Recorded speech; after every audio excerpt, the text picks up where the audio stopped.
Revenge with Karen. I knew something was wrong when the CEO's assistant forgot my name again while asking me to fix the thing I built.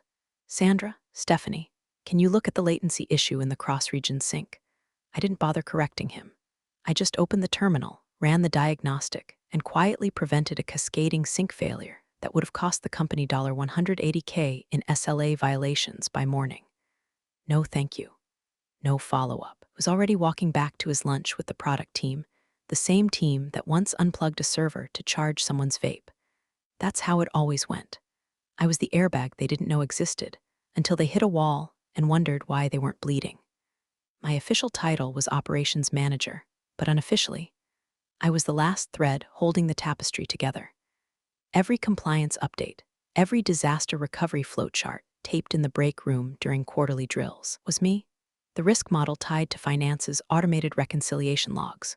Me. The backup failsafe embedded in our vendor API router that kicked in during high-load events and got us that partnership award in Q2 last year. Me again. But no one invited me to leadership offsites or those obnoxious bowling nights where VPs drank overpriced seltzers and called it team building. I wasn't one of the hoodie-wearing golden boys with seed stage swagger. I was the one who updated the escalation matrix when they forgot to do it before a platform launch. I was the ghost in the machine, quiet, constant, competent. And if you're the kind of person who appreciates stories where the ghost finally steps out of the shadows to remind everyone who built the house, go ahead and subscribe, maybe hit the like. It keeps this whole dysfunctional little team going, and trust me, you don't want to miss how this one plays out. Back to it. There was a rhythm to the job, a kind of battered grace. I'd start each day with a check of the compliance dashboards. Not because I had to, no one checked those unless something broke, but because I knew that's where trouble whispered before it screamed. I maintained our infrastructure like a groundskeeper tending a graveyard. Every warning log, every silent error, every skipped heartbeat in the system had meaning. People like to think the flashy parts of a company are the product and the pitch decks, but they're wrong. The real company lives in its bones, in the ductwork of data, the policy triggers, the duct tape scripts someone wrote 4 years ago that still route 40% of customer support tickets. That was my world. Most of the team didn't know what half of it did. They didn't have to. That was the point. I built it so they could move fast and break things. I'd be the one quietly sweeping up the glass before the clients noticed. I didn't crave credit. I didn't want applause. But I did expect basic recognition. Maybe a thank you when a dashboard stopped blinking red on a Sunday night, or not being the first name floated when they talked about streamlining ops. But that's the thing about being the safety net. Eventually, someone decides you're just cluttering the view. It started small. Slack messages that used to be "can you look at this right now?" turned into "do we still need ops involved?" Meeting invites that used to default to me stopped. I was watching my own disappearance like a security cam stuck on one feed. Quiet, slow erosion. Still, I kept the lights on. I didn't raise hell. I didn't complain. I thought if I just worked harder, they'd remember why they trusted me in the first place. But companies don't remember. People do. If the people change, the memory dies. The first real red flag was when my name didn't appear on the Q4 headcount sheet. That sheet always included department leads, even if budgets were tight. But there I was, blank space where Sarah M. used to be. I sent a message to HR, joking about how maybe I'd been promoted to mythical internal watcher. No response. The second flag was worse. Friday meeting popped onto my calendar. Reorg prep HR. No agenda, no details, just that gut-deep thud of dread. And yet, I still showed up. I still showed up because I thought maybe they'd ask me how we could cut costs without gutting safeguards. I thought maybe they'd ask about the 6-month contingency I'd built during the vendor migration last year. But they didn't want my input. They wanted my silence. Just didn't realize that silence was something I had programmed, very carefully. And it had teeth. The HR room smelled like peppermint air freshener and denial. Nicole, the same HR rep who once forwarded a phishing email to the whole company with the subject line urgent, Bitcoin payroll update, sat across from me with the laminated smile of someone who's rehearsed sympathy in front of a mirror. "Hi, Sarah," she said, like we hadn't spoken in over a year. "Thanks for making time today." I didn't reply, just waited. She glanced at the man next to her, David, the director of HR ops, which basically meant middle management executioner. He had a manila folder with my name typed neatly on the tab. It was already open. "This isn't performance related," he began, voice low, serious, with that infuriating calm voice people use when they're about to kick you down a well. "The company's undergoing a slight reorganization." Probably heard some buzz. "Slight," I echoed. My voice didn't crack. That seemed to surprise them. Nicole leaned in like a guidance counselor in a Lifetime movie. "It's nothing personal, really. Just a pivot toward a more scalable ops model. Leadership's decided to reassign certain infrastructure roles to vendor support. Fewer internal dependencies. Translation: we outsourced your brain to a third-party ticket farm in Denver." I nodded once, not because I accepted it, but because I already knew. The moment I got the calendar invite with no agenda, I started pulling logs. My name had been scrubbed from the project index 2 weeks ago. A new Git repo had been spun up with access granted to a cloud ops restructure group. The funny thing, they used one of my provisioning scripts to build it. David slid the folder forward like it was a peace offering. "There's a statement in here. I'd like you to read it to your team at Monday's stand-up, just to help smooth the transition." I opened it. The first line was bland enough to be AI generated. "As part of our continuous evolution, we are realigning operational resources to best meet the challenges of tomorrow." Further down, "Sarah will be stepping back from day-to-day operations to explore new professional horizons." Like I was going backpacking. At the bottom, "Her contributions have been deeply appreciated."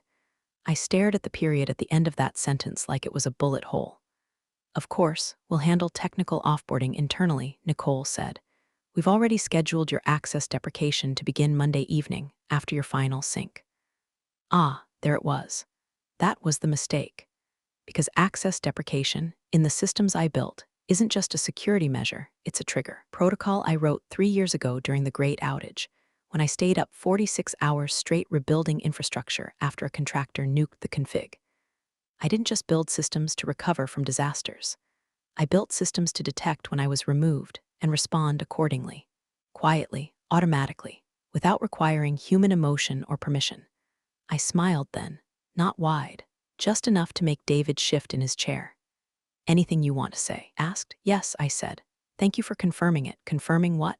Nicole blinked. "That you never read the back-end documentation." She laughed nervously, the kind of laugh that dies in your throat. I stood, carefully folding the statement back into the folder. My hands didn't shake. "I'll read it," I said, word for word. "Monday morning." They looked relieved. I was calm. But inside was a fuse, long and slow, connected to a very old switch they forgot existed, because somewhere deep in the infrastructure, under layers of automation, redundancy, and blessed ignorance, Protocol 7.2.9 was waiting. And they'd just handed me the microphone. That night, I didn't drink wine or cry in the shower like I'd seen people do in those melodramatic linked in job loss reflections. I sat at my kitchen counter with a cold Diet Dr. Pepper and reread the statement they'd asked me to read aloud, like a confession written by someone who didn't know what they'd done wrong. The language was so sanitized it could have doubled as an air freshener ad. Evolving challenges, renewed focus, operational agility. Not a single word about responsibility. Nothing about the system dependencies I managed. No mention of the cascading triggers or compliance gates. No plan for deactivating the operational kill chain I'd spent 3 years building, not because I wanted power, because someone had to think about what happens when ops goes dark. They hadn't even bothered to copy the full offboarding checklist. That checklist was my insurance, not for me, but for the system. For the code no one understood, the APIs that looked like magic to half the C-suite. I set the folder down, gently, like I was laying a headstone. Then I reached for my laptop. The terminal window blinked open like an old friend. I didn't hesitate. I didn't rush. Just run sudo su ops Sarah, invoke failover watchdog, mode compliance, and force the script didn't do anything flashy. No alarms, no Hollywood hacker nonsense. It simply validated my credentials, cross-checked current access roles, and logged the discrepancy.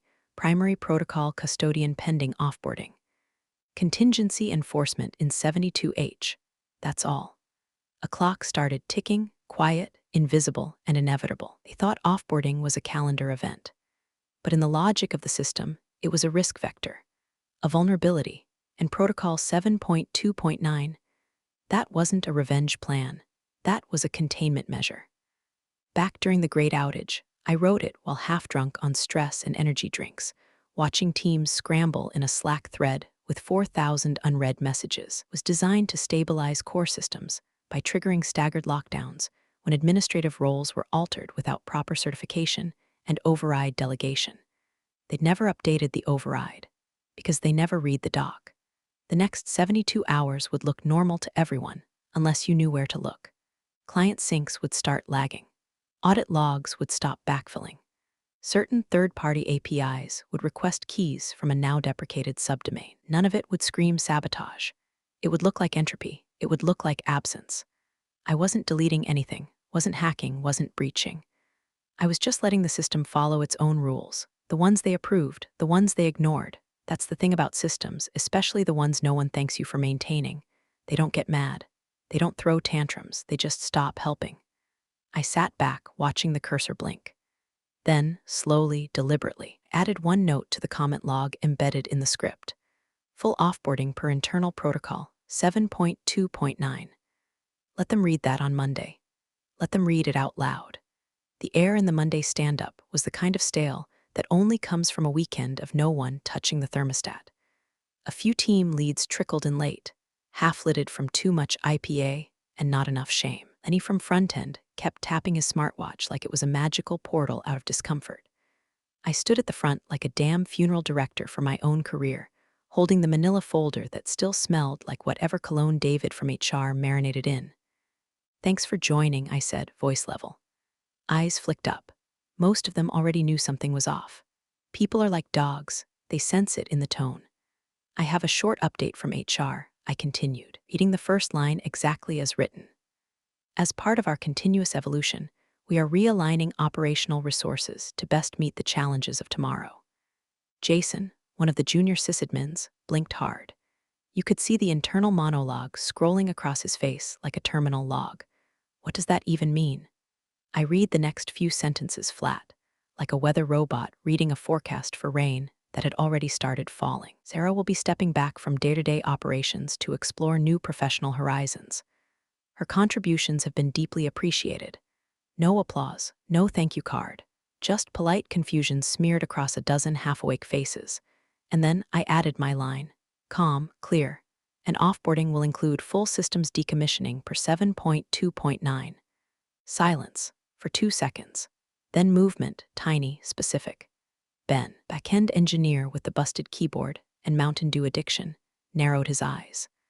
I saw the flash of a mental Rolodex, flipping to protocol numbers he hadn't heard since onboarding.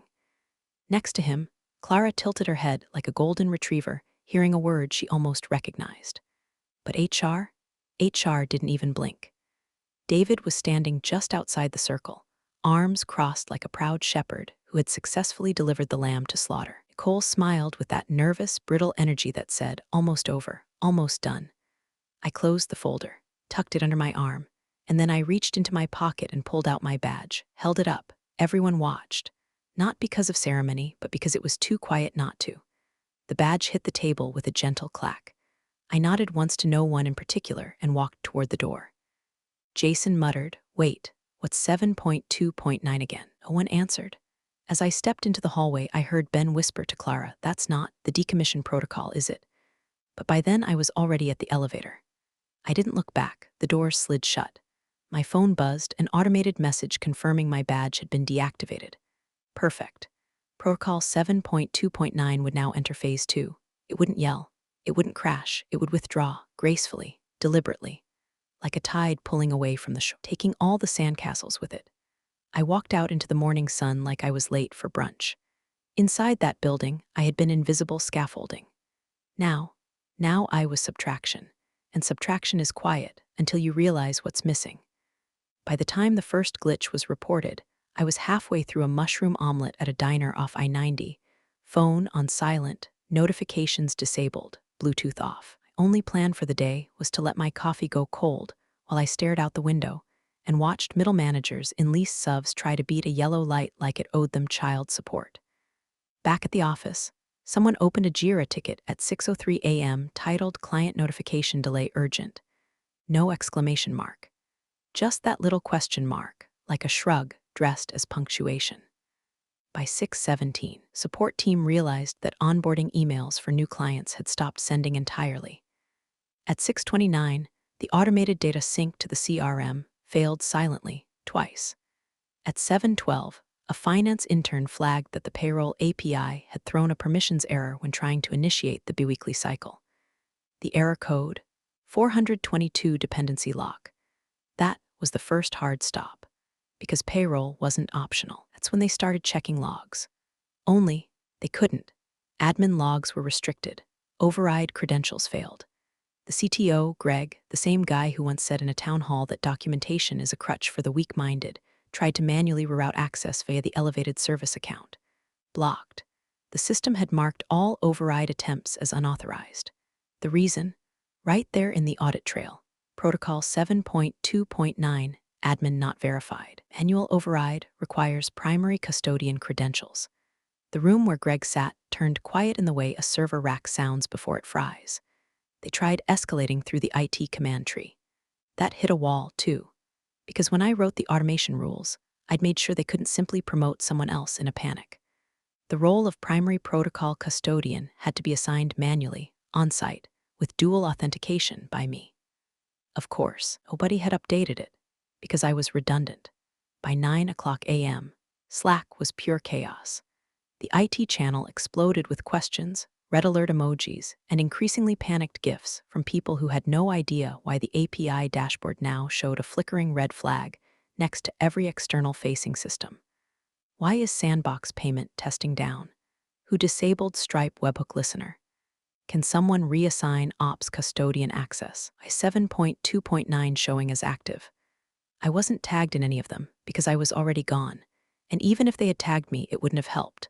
My access was locked. My inbox auto-replied, "This account is no longer monitored." One brave junior engineer tried to email me personally. The subject line, "Quick question kill chain." The body just said, "Was this you?" I didn't reply, but I did smile, because the beauty of Protocol 7.2.9 wasn't in its destruction, it was in its restraint. It didn't delete anything. It didn't sabotage. It just withheld.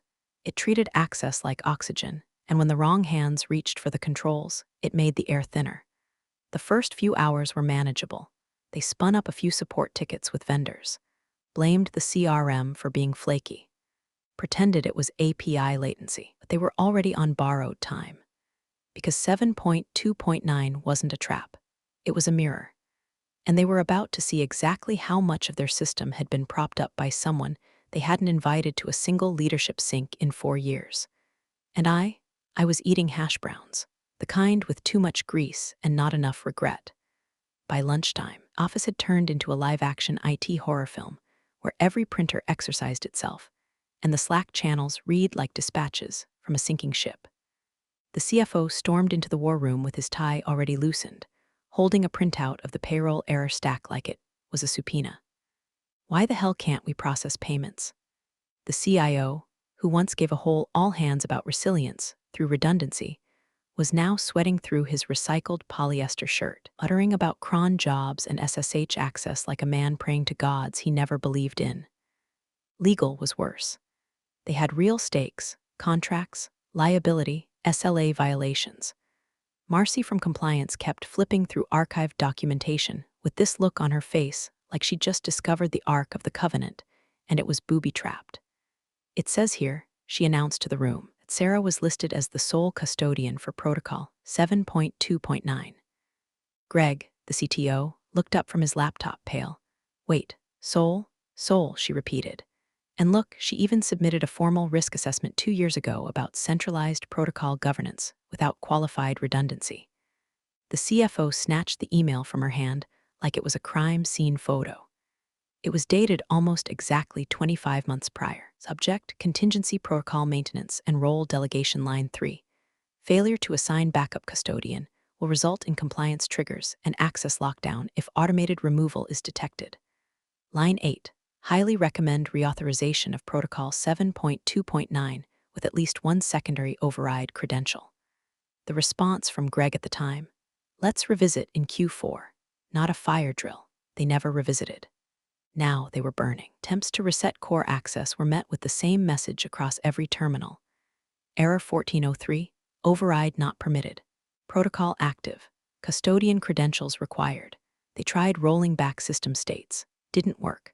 The protocol had webhooks embedded in external service listeners. It detected rollback attempts as security breaches and responded accordingly. By escalating to phase 3, internal log visibility started fragmenting. Error messages compounded. The DevOps team watched helplessly as the real-time dashboard bled red and black like a stock market crash. Vendor integrations failed. Third-party APIs reported expired tokens, but no one could refresh them because no one had access. Sarah did. Sarah had, and Sarah was gone. Back in my apartment, I sipped lukewarm coffee and read the text from Ben, backend dev who once had the guts to ask how things worked instead of just saying, "It's working now," and closing the ticket. "Ben, did you plan this?" I stared at it. Then typed back one character, slightly smiling face. I didn't need to say more, because he remembered. He remembered when I brought up the importance of fail-safes, of backup roles, of not putting all your trust in institutional memory with no institutional respect. He remembered when I was told, in a meeting, risk modeling is a luxury in this market, and now the market was closed.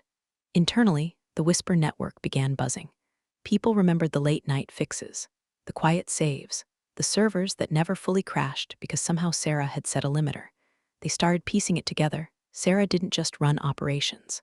Sarah was the operation, and she'd walked out with a smile. The CFO stared at the error dashboard, blinking like a heart monitor in flatline. Asked legal the question that would hang in the air for days. Are we, legally speaking, hostage to our own system? Marcy didn't answer. She didn't have to. Because Protocol 7.2.9 wasn't malicious. It was meticulous. And leadership was about to learn the difference. The emergency meeting wasn't on the calendar. It was shouted across the hallway like a fire drill, with fewer exits and more lawsuits. CFO slammed the glass door shut behind him so hard the blinds trembled. He didn't sit. He just paced, waving a printed stack of logs like a mad preacher in a revival tent. Who gave her that kind of access? Greg, the CTO, looked like he hadn't slept since Friday. He didn't even bother defending himself. Just rubbed his temples and mumbled, "She built it. We just let her." That answer hung in the air like a fart in an elevator. RC from legal flipped through a 3-ring binder like she was looking for the page that said, "We're not liable." She didn't find it. Instead, she paused halfway through a subsection of the old compliance overhaul from 2 years ago. Guys," she said. Everyone turned. This clause. It names Sarah M. as the primary protocol custodian. Greg leaned over to look. That's the original security architecture addendum. I thought you didn't," she cut in. It was never revoked, never reassigned. You all signed off on it when you approved the auto-dependency mesh. The room went still. The CFO sat down slowly, like his knees had decided to betray him. "She has exclusive authority," Marcy added, "on any system marked as high contingency layer 1, which apparently includes everything critical." "Jesus Christ," muttered someone in the corner. "Don't invoke the Lord right now," the CFO snapped. He outsourced this one. Meanwhile, I was sitting at a small cafe 3 blocks from the chaos, sipping the same cinnamon latte I used to sneak between patch deployments. On my screen, a secure dashboard pulling live logs from my personal diagnostic replica, one I built during the AWS regional outage 2 years ago when I realized no one upstairs had a recovery protocol that worked without praying. It wasn't illegal. It wasn't even hidden. I documented everything, just never read it. The error logs were now stacking like Jenga bricks before a quake. Client comm sync failed, missing token auth. Payroll chain blocked, custodian access required. Vendor API relay timed out, retrying in 6H. Override request admin global denied. Each one, a little digital nudge reminding them what happens when you remove the stabilizer bar and expect the ride to keep running smooth. I refreshed the dashboard and scrolled down. We're trying to brute force a credential override through a deprecated admin pipeline.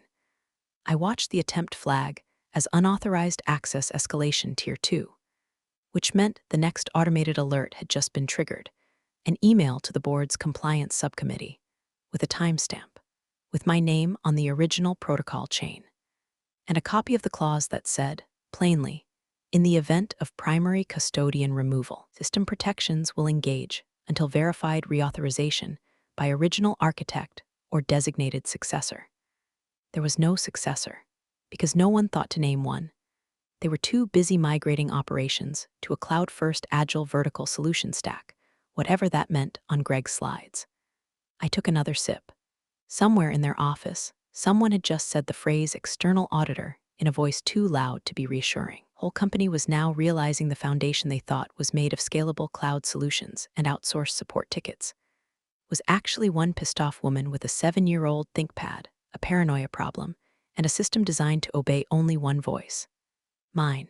And I'd already signed off. By Wednesday morning, the situation had gone from unfortunate hiccup to corporate malpractice. Systems weren't just acting glitchy anymore, they were failing, one by one, a slow domino toppling the entire operational spine of the company. CRM data, incomplete, billing, stalled, vendor access, blocked for authentication timeout, customer emails, bouncing like debt checks in a casino. The contract with their biggest vendor, $1.6 million a quarter, was now technically in breach. The SLA clause specifically required uninterrupted data availability for key services. Timestamped logs showing failures had already been auto-forwarded to their legal team. Finance had it worse. The Q3 data couldn't be reconciled because the ledger sync had stalled when the payroll API hit the access wall. No one had noticed for 36 hours. Now it was like trying to do your taxes while your bank says, sorry, all the deposits are invisible today. The CFO looked like a wax statue, melting under courtroom lighting. Hadn't changed shirts in 2 days. He'd gone from fuming to whispering. A junior financial analyst, probably 2 months out of grad school and still dumb enough to be honest, said what no one else dared to: we have to get her back. Greg, the CTO, scoffed. She wouldn't take our call. But then silence. Because they all knew I would. I wasn't doing this to hurt them. I didn't have to hurt them. I just had to let them live in a world without me. Turns out, that was painful enough. My phone rang at 10:43 a.m. No caller ID. I let it ring twice before I answered. Hello, Martin, I said before he could speak. Pause, breath. Then, Sarah, he said, voice trembling like a man standing in a building he once called fireproof. We need to talk. About what? I sipped my coffee. The protocol you failed to revoke, the clause you forgot to reassign, the part where you had me read my own firing notice like I was hosting an obituary for Logic. Another pause. Then the real question. What do you want? I smiled. Protocol 7.2.9, I said gently, was never designed to punish anyone. Just to protect everything I built. You fired the protection. Now you're feeling the consequences. Sarah, please, he said, but the begging wasn't the good kind, the kind that comes from remorse. This was the corporate flavor, baked in panic and frosted with desperation. I'll make it easy, I said. Triple my salary. Consulting basis. Full immunity. No NDA unless I write it. And I choose the override successor. Not you, not Greg, me. There was a long silence on the other end. He didn't say no. Because he couldn't. Because even now, as the company was wheezing and bleeding money, they still didn't fully grasp what I had protected them from. We're only seeing the edges. The full scope of what 7.2.9 contained, the fallbacks, the watchdog triggers, the intersystem dependencies I'd built over 6 years of being ignored but never blind, that was mine, and all I'd done was let go. I wasn't a hacker. I wasn't a saboteur. I was an ex-employee honoring the systems I built, by the book, line by line. After all, they told me I was redundant. I just made sure the system agreed. Boardroom was silent, but it wasn't the peaceful kind. It was the kind of silence that sits on your chest like a debt collector, waiting to be acknowledged. The CFO stared at the screen, wide-eyed, pallid, lips parted in some mixture of awe and horror. The dashboard in front of him pulsed red, not blinking but breathing, like a machine on life support with no one left qualified to pull the plug. Lines of system status errors crawled across the screen. Sync failed backup chain unverified, access locked custodian override active, degradation in progress no succession authorized.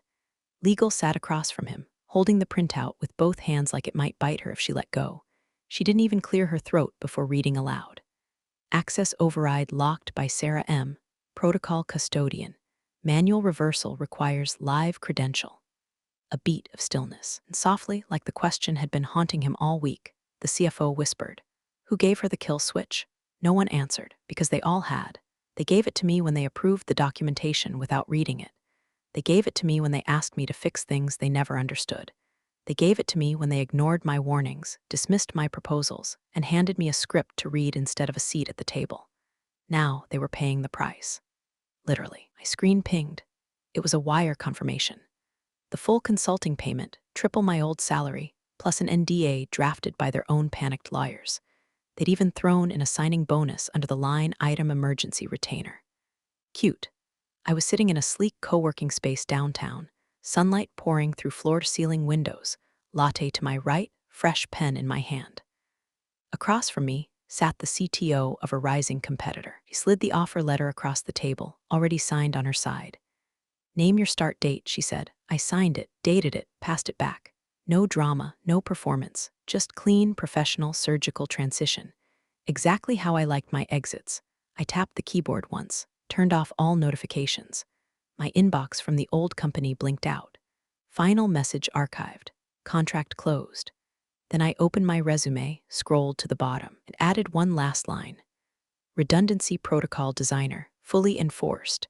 And then, finally, I smiled. Thanks for joining the fun, you office survivors. Subscribe for more switch-flicking drama. Let's make your former coworkers sweat.